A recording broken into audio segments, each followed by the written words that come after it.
Baik, saya kembali Bang Zikri. Terminal Anak Air yang masih sepi hari ini bahkan hanya diisi oleh Trans Padang saja. Angkot pun tidak ada, apalagi travel seperti itu. Apa yang salah dari kebijakan selama ini Bang Zikri? Ya, ini yang kita lihat ya, saya nggak tahu apa dasar ketika terminal Anak Air itu, terminal itu dibangun di sana gitu. Apakah kajiannya memang layak di sana? Karena yang tadi saya bisa sampaikan, bahwasanya kan kita bicara terminal ini tidak hanya bicara transportasi juga saja gitu ya. Itu juga aktivitas ekonomi dan sosial masyarakat. Nah, yang saya bayangkan tadi sempat juga cerita dengan Bang Budi, di negara-negara maju pasti kita belajar ya bagaimana tata kelola transportasi di sana. Itu terminal-terminal itu berada di pusat aktivitas masyarakat gitu. Sehingga ada demand-nya, ada ketertarikan masyarakat ke sana.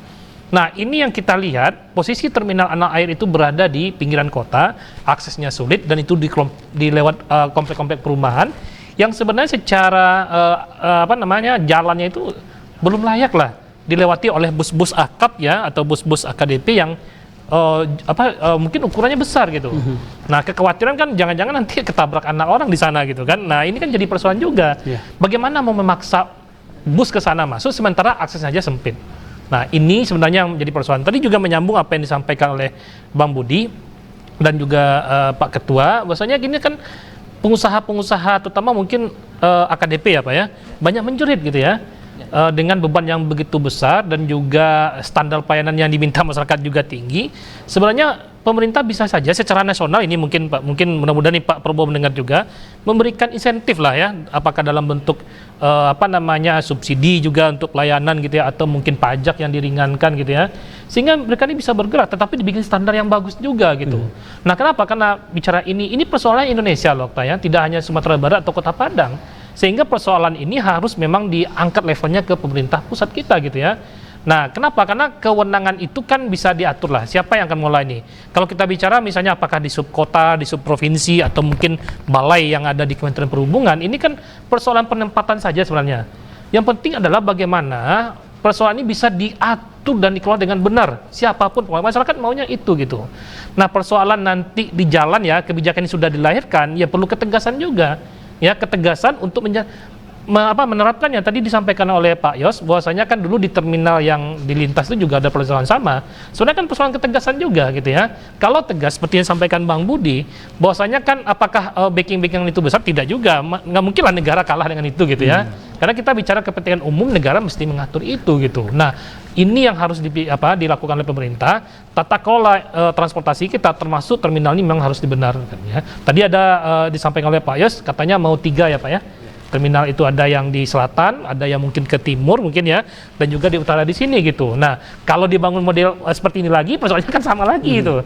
Ya, kalau aksesnya tidak didukung, tidak ada pusat aktivitas dan sosial ekonomi masyarakat di sana, sama saja nanti. Apa yang membuat daya tarik? Nah, kalau kita lihat kereta api sekarang di Simpang Haru itu kan dibangun mall ya Pak ya?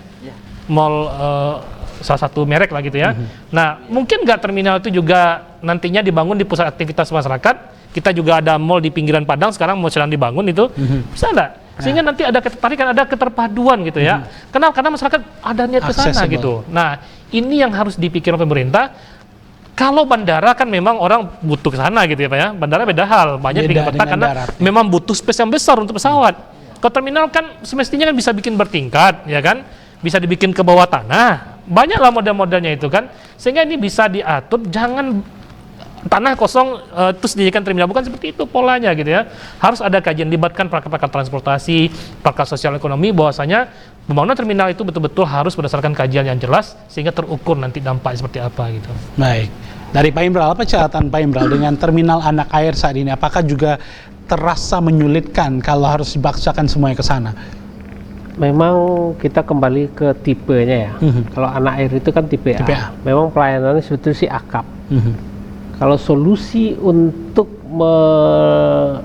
melakukan ada kesinambungan untuk angkotnya, untuk feeder seperti Pak Budi bilang tadi, mungkin agak lebih tepat kita bikin shelter gitu Pak.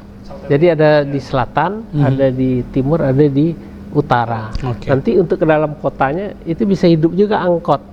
Atau sekarang memang kalau ada kesepakatan dengan pengusaha angkot Trans Padang ini, Trans Padang lah yang akan menyambungkan. Seperti Jaklingko di Jakarta. Oke. Jaklingko ya. Jadi umpamanya mobil dari selatan, dari Pesel itu mungkin sampai Mata Air, kan? Solo hanya sampai mungkin seputaran Cengkeh. Kalau bisa disubsidi itu pengusaha itu, seperti Jaklingko itu. Betul. Kan ya. Betul. Ya. Kalau Jaklingko itu kan betul-betul gratis. Iya, total disubsidi ya, Pak. Betul. pengusahanya. Jadi pengusaha itu berapapun penumpangnya, mereka dibayar gitu kan. Betul. Sehingga standar pelayanan itu ada gitu. Baik. Lalu untuk peningkatan pelayanan sebetulnya kita sudah mulai bergerak juga. Kita Sumbar sekarang kalau untuk akap alhamdulillah tidak kalah-kalah amat lah Oh iya, dari dengan Jawa. provinsi lain. Iya, iya betul. Ya. Tapi yang sengsara ini kan AKDP, Pak. ya. AKDP ini sebetulnya berapa waktu yang lalu sudah tampil juga pengusaha dengan berusaha dengan spekulasinya, Pak. Tapi ya itu tadi kita dikalahkan dengan yang ilegal tadi. Kita seperti dari Pesel kan ada 2 yang resmi, Pak. Iya. Itu ada Mia Mia. Travel, ada HPS. Itu juga sangat membantu sekali seperti yang Pak Yos bilang, itu mutar balik nggak ada, Pak, itu. Dulu yang khusus Painan Padang itu dikuasai sama Travelier, Pak. Tapi begitu ada HPS dan Mia, itu kita pelayanan office to office. Yeah. Itu alhamdulillah cepat karena dia naik plat hitam itu yang ilegal itu, dijemput orang satu di Aitawa, satu lagi nanti dia ambil ke Buaya, satu lagi ambil itu putar di Padang 2 jam, Pak. Ya, benar. Sementara Mia Travel sudah sampai di Painan. Sudah sampai di Painan. Iya, akhirnya animo orang kembali ke mobil umum tadi, Pak. Iya, karena pelayanan bagus ya. Iya, cuman bentuk subsidi dan perhatian pemerintah terhadap angkutan AKDP ini memang kecil sekali. Catatan saya, Pak, kereta api bisa disubsidi kan? Iya. Nah, mestinya angkutan umum juga bisa dong mestinya kan? Kalau Ini kan ya. kalau kereta mereka subsidi silang, Pak. Ya. Kalau dia KAI. Ya. Kalau transportasi darat ini sudah campur tangan Pemda masing-masing pemerintah daerah. Ya. Tapi yang kita yang kita pikirkan AKDP ini, AKDP dengan angkot. Mungkin angkot sebentar lagi sudah hampir tidak ada, Pak. Iya, Bungus itu sudah masuk juga Trans Padang. hampir semua koridor sudah Trans Padang masuk. Tapi ada kerjasama yang sedikit solusi win-win solusinya karena pengusaha angkot itu yang dimasukkan ke Jadi pengelola ya, Pak? pengelola Ya, Trans Padang itu. Nah, sekarang AKDP ini yang agak Sulit ya, Pak ya? Sulit, Pak. Ya, agak sulit. Jadi kita mohon juga minimal kata Pak Budi tadi kita investasi di angkutan, Pak. Seperti kami lah ya. Itu banyak juga orang minta nih, Mia nih permajaan lah. Begitu saya kemarin ke Adi Putro, Pak, itu satu mobil engkel itu 800 juta. Karoseri ya, 800 juta. Sementara saya itu berusaha, Pak Okta, ini khusus saya dulu lah. Itu jarak 80 kilo, ongkosnya hanya 20.000, Pak. Saya betul-betul transportasi yang sosial. Sosial, Pak. Iya. Ramah di kantong ya, Pak. Sangat ramah di kantong gitu. Kerja bakti. Itu kalau kita beli mobil 800 juta, itu kapan Berapa tahun baliknya ya, uang? PP-nya, Pak ya? Iya. Belum pokok. Tapi untuk seperti Pak Budi bilang tadi, kalau seandainya ini sudah tol Padang Pekanbaru, ya dengan segala macam cara kita pengusaha Sumbar juga harus siap untuk fight itu, karena ada Peluang, sedikit peluang untuk pasar itu jangan sampai direbut orang tetangga ya. Ya. Yang sedikit lagi saya sampaikan di kesempatan ini, kita keterlambatan kita di Sumatera Barat tentang pembangunan tol ini, Pak, ini merugikan kita sekali Sumbar. Karena kita berharap dulu kalau Padang Pekanbaru itu sudah tembus tolnya, kita berharap itu weekendnya orang Pekanbaru minimal Bukit Tinggi dah, Pak, minimal ke Padang bisa 2 jam 3 jam. Tapi kita masyarakat Sumatera Barat ya dengan segala fenomenanya, memang untuk pembebasan lahan ini sampai sekarang sulit sekali. Sebelum